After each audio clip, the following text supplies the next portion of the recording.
Alright, ADR, allow me to regale you with this tale. It's not going to be that interesting because I'm not going to show my face today, but put my Glock 22 here with my Glock 19 Gen 5. This is a Gen 4, Gen 5. Finger grooves, no finger grooves.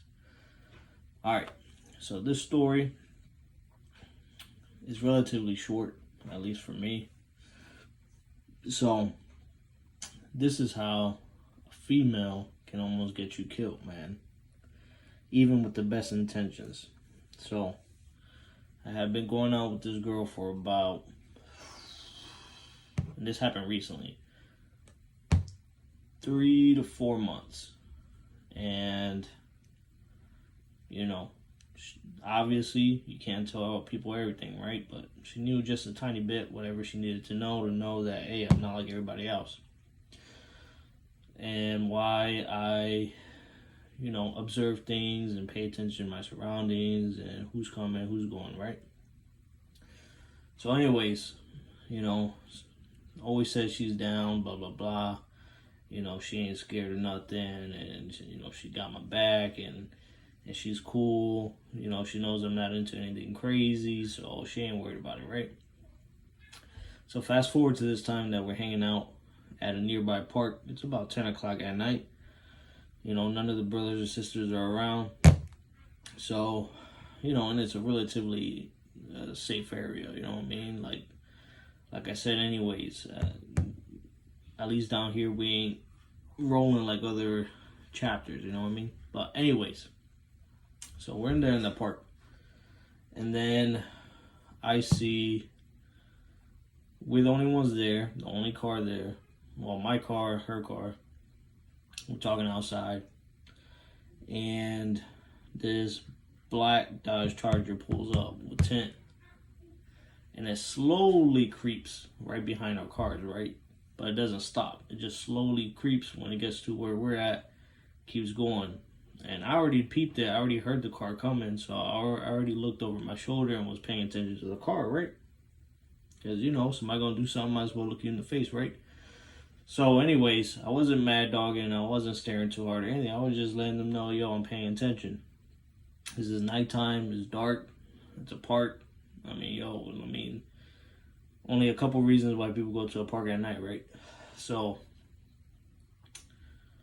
I'm watching, they pull to a parking spot about 25 feet away. They go in, they back out, and they turn back around. So then I'm really on point. And at least on me, and this is why most of the time I do carry on me, but this is one of those parks with that no firearm sign, right? So I have what I have in my car. But it's nearby. I'm only 10 feet away from it or less. But I'm at her driver's side door talking to her. And they again slow down right behind where we're at, right behind her car.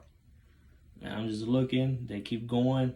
And then as they're about to exit the park, and the problem with this park is there's only one way in, one way out, right?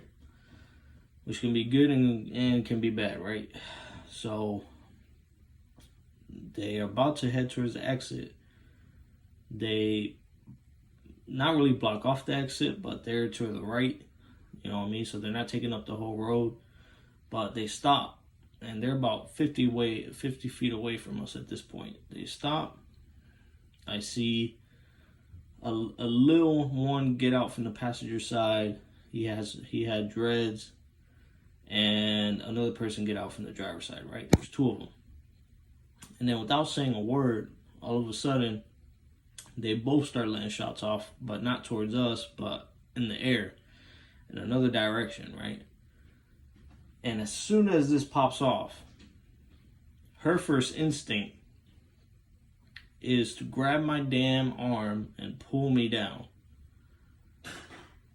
And keep in mind, like I said, I've had this conversation with her a lot. If a situation goes down, I need to be able to handle myself. I need to be able to take care of business because, things can happen in a second that you can't take back, right?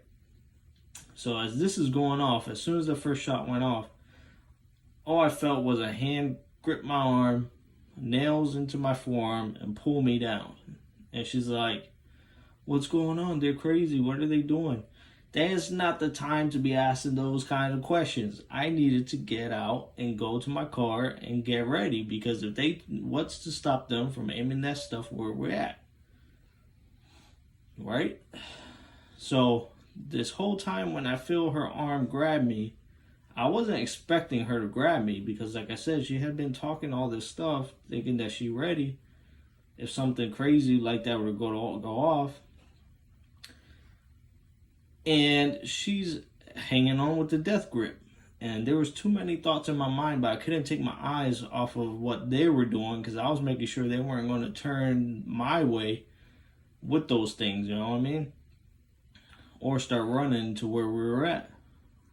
And they probably let off, I don't know, 15 to 17 shots each, you know, whatever their magazine had. Then they got back in their car and they left.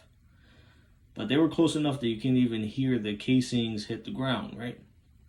So that's when she finally let me go.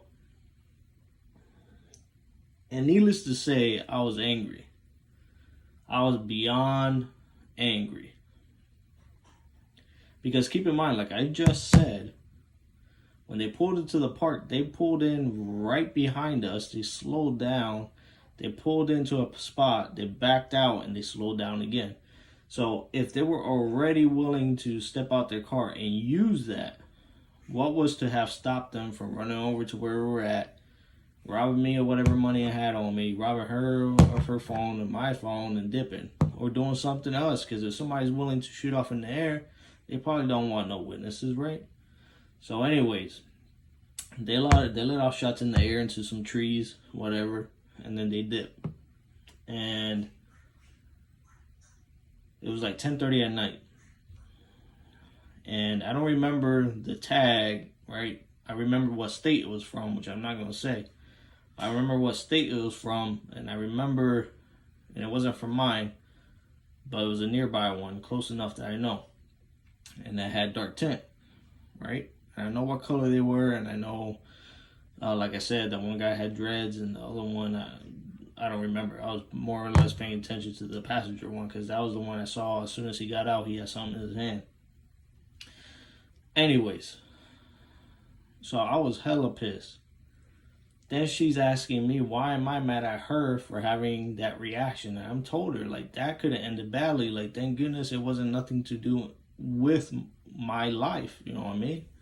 With the lifestyle I live. Like, it wasn't about any organizational stuff, right? It was just some random stuff that went down. But even still, it could have been a random robbery. It could have been a random whatever. A random, you know, who knows, right? So for the longest time, she wasn't understanding why I wasn't letting it go. And that ended up destroying what me and her had. And then she was telling me later that I'm an asshole, that I should have forgiven her. Like, that won't happen again. She knows for the next time what not to do.